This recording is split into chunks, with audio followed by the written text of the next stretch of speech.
when the movie first came out, we didn't know, we thought it would do all right because there were projections and whatnot, but it wasn't until we went out opening night and saw the crowds and started to see the numbers coming in from all around the country that people were embracing the film. They liked it. The notices had been good, which was always nice. You don't always expect good reviews from a film like this.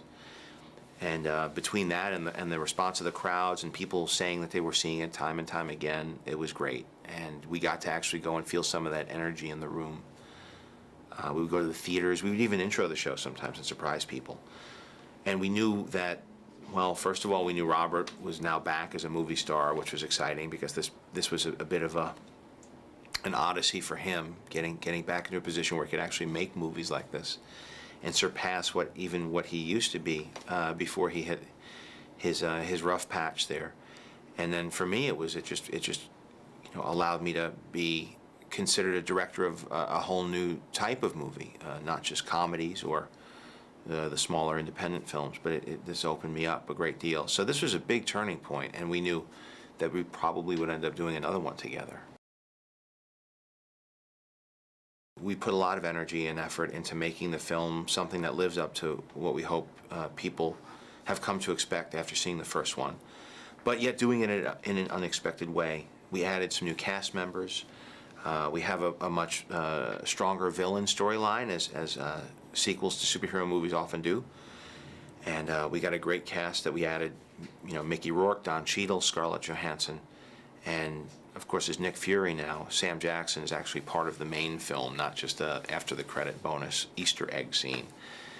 And so all of this informs the reality of the world, and that world then expands to other Marvel films like Thor coming out next year, and Captain America, and then later Avengers, and then maybe after that Iron Man 3. So there's a lot of responsibility on this movie, but first and foremost, the responsibility is to the audience that likes the first film.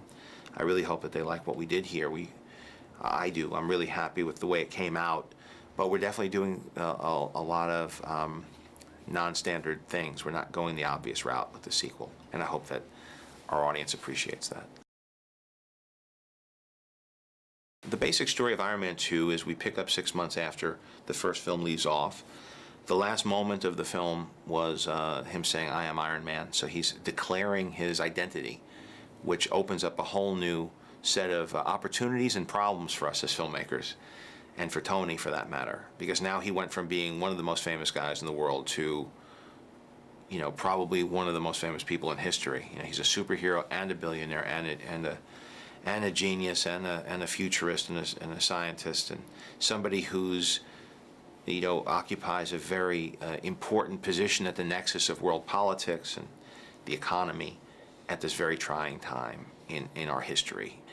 And his appearance on the scene as Iron Man has provided peace around the world.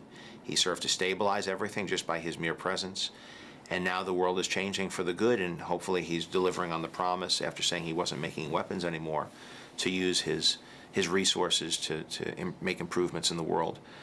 That's where we find him at the beginning of the film. What he doesn't count on is Mickey Rourke popping out of the shadows, and he's also somebody who has a similar background to Tony, although his father was a scientist during the Cold War, who had been isolated. Well, Whiplash is a villain from the comic books. He's not very impressive in the comics at all. He looks like he's in spandex or lycra bodysuit. I think he wears purple. He has a big plume coming out of his head, big feather.